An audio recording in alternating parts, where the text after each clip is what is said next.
Mas eu tenho muito o que fazer. Descobrir como tudo começou, como acabou, por que acabou. Se dou com a ponta errada do fio, se descubro o lance perverso da jogada, a peça de azar, quem sabe consigo sobreviver. Olá, eu sou a Aline Viana e você está no meu canal Feira Literária. E foi este o trecho que eu escolhi para iniciar o meu vídeo sobre o livro As Parceiras, de Lia Luft. Essa foi a edição que eu li do livro As Parceiras, da Lia Luft. Essa é a 7ª edição. Ela foi publicada no ano de 1990 pela editora Siciliano. Eu resolvi ler esse livro porque eu estava pesquisando um pouco os livros que existiam na casa dos meus pais, nas estantes de lá, e aí eu separei alguns títulos para eu pegar emprestado e ler. E esse título me despertou interesse tanto pelo próprio título, As Parceiras, que me pareceu interessante, como também pela autora, a Lia Luft, que é uma autora renomada no cenário nacional.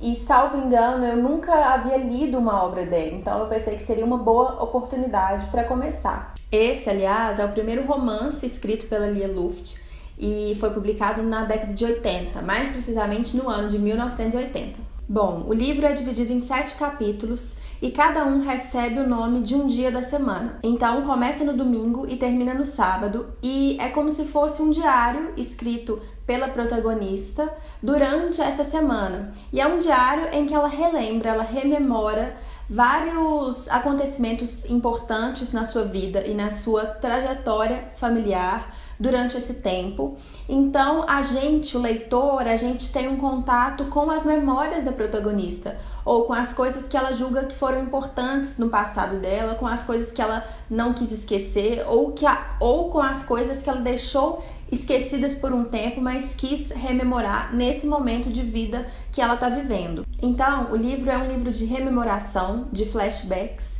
e a escolha da construção do enredo é feita pela protagonista, que escolhe narrar e nos contar, nos revelar os momentos mais determinantes do seu passado, ou os momentos que mais influenciam a personalidade dela, ou que mais fizeram com que a trajetória de vida dela se desenvolvesse da forma como se desenvolveu. O título, As Parceiras, já revela a predominância do elemento feminino na obra.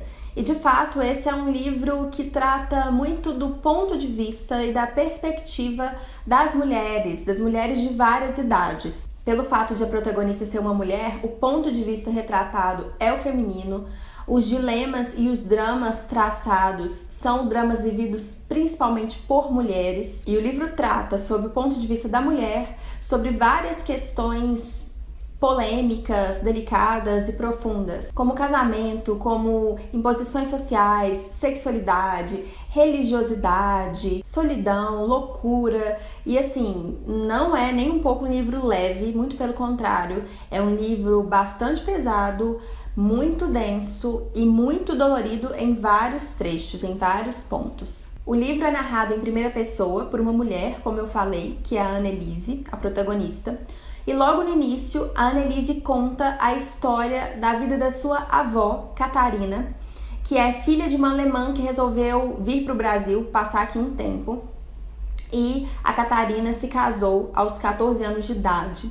E aí a gente já começa, então, logo no início, vendo como um casamento forjado, um casamento forçado, um casamento não pensado, traz consequências, assim, por gerações e gerações, né, por anos e anos.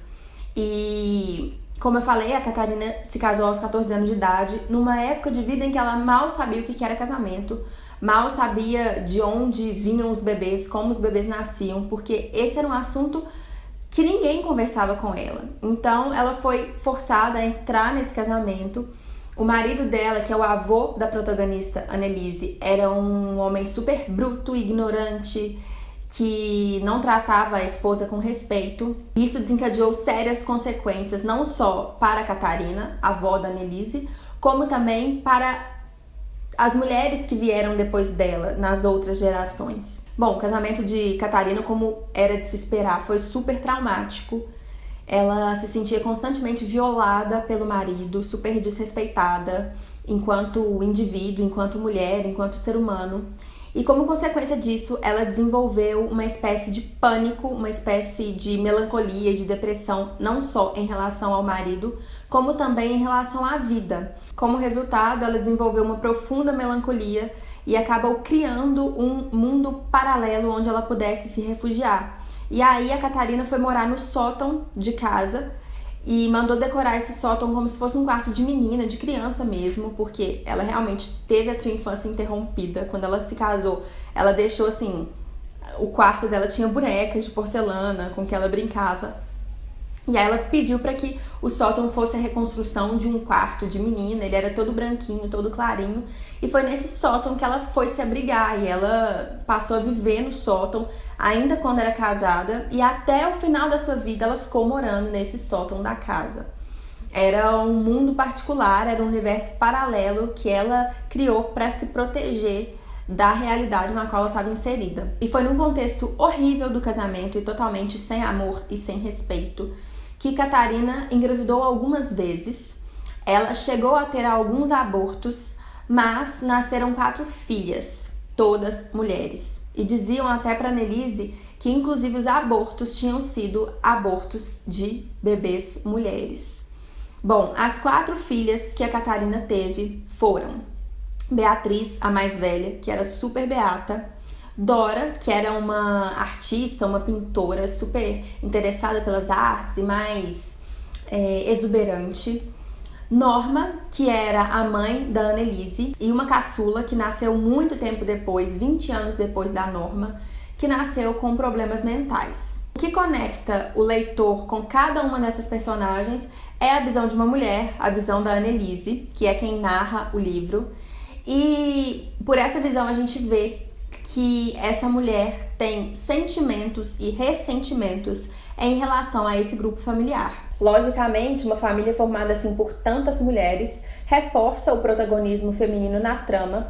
Eu até quero ler aqui uma passagem da página 18 do livro, que eu marquei com uma filipetinha aqui porque eu achei super significativa para a história.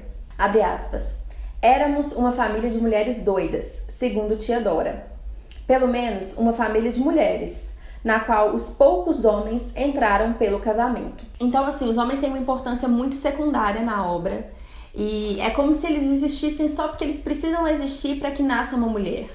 A não ser alguns poucos personagens, como vocês verão caso leiam a obra. Bom, eu falei aqui da avó da Annelise e das tias, mas ela tem também um núcleo familiar próximo. Sua mãe era casada e, além dos pais, ela morava com a irmã, a Vânia. Sobre esse núcleo familiar, a Annelise fala com certo pesar. Ela comenta que eles eram relativamente felizes, que eles não tinham uma vida má, mas que ela não sentia que eles eram uma família normal, nem que eram uma família boa. Ela comenta sobre a mãe, que a mãe era uma pessoa muito distraída, que tinha um ar um pouco infantil e muito frágil, como se tivesse que ser protegida o tempo todo pelo marido. E a Annelise não deixava de amá-la por conta disso, mas ela sentia como se ela fosse relegada a um plano menos importante na vida dos pais. E ela comenta que a mãe não tomava muitas atitudes em casa, ela assistia à vida doméstica como se ela fosse uma mera espectadora e não como uma protagonista, não como uma líder. A Annelise tinha também uma irmã mais velha, como eu falei, que era a Vânia, que se considerava superior e chamava a Annelise de boboca. E quanto à relação com os pais, a Annelise achava muito distante, um pouco fria a relação que ela tinha com o pai e com a mãe. E isso fazia com que ela se sentisse um pouco só. Além das tias, da mãe, da irmã e da avó, a Annelise revela outra personagem logo no início do livro que tinha grande importância na sua vida, que era a sua melhor amiga de infância, Adélia. Adélia faleceu quando elas eram ainda muito novas, e isso não é um spoiler que eu tô dando, porque esse fato da morte da Adélia é revelado logo nas primeiras páginas do livro. E talvez a Adélia seja a personagem mais importante para a Annelise. Talvez seja por ela que a Annelise tenha nutrido o maior e mais autêntico e genuíno amor.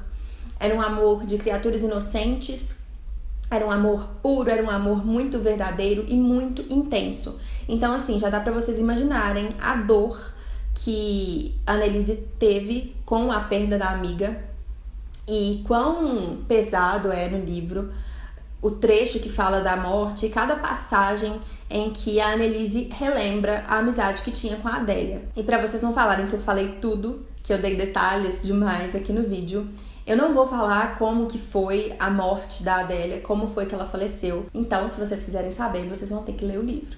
Gente, o enredo, ele é muito rico, ele é muito cheio de detalhes e eu poderia fazer um vídeo muito maior aqui no YouTube, como vocês podem ver pelo tanto de filipetinha que eu coloquei aqui. Mas eu não quero, até porque vocês sabem que eu não gosto de estragar a graça e o prazer de ninguém.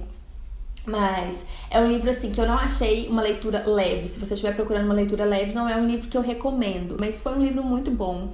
Eu gostei muito da experiência de leitura. E ele nos leva a reflexões sobre questões muito importantes. Hoje em dia a gente fala muito sobre a questão da mulher na sociedade, do papel da mulher, dos problemas vividos pelas mulheres. Então eu acho que é um livro que tem um assunto que está super em voga e ele nos propicia algumas questões literárias também, como por exemplo a respeito do título. O título do livro, ele nos leva a pensar. Quando a gente vai lendo, a gente vê que As Parceiras, que esse título pode se referir a muitas coisas. Ele pode se referir à parceria entre as irmãs, Annelise e Vânia, porque no meio da narrativa a gente descobre que existe sim uma certa cumplicidade entre elas. Elas são cúmplices em certas questões que elas vivem em comum, em certos dramas que elas compartilham. Pode se referir à parceria entre a Adélia e a Annelise. Pode se referir também à parceria entre a vida e a morte. Se vocês quiserem saber então mais detalhes sobre esse livro, não deixem de ler, porque ele é realmente muito rico e é uma leitura que eu recomendo demais. Espero que vocês tenham gostado do meu vídeo. Um beijo e até o próximo. Ah, e não se esqueçam de que agora em agosto eu tô postando vídeo todos os dias aqui no YouTube. Seja aqui no meu canal Feira Literária, seja no Beleza Tem a Ver, que é o canal do meu blog. E é um canal em que eu trago vídeos sobre temas variados, como viagens, dicas de organização, desenvolvimento pessoal, enfim. Se vocês quiserem ficar por dentro dos vídeos que eu tô postando esses dias, se inscrevam nos dois canais. Um beijo!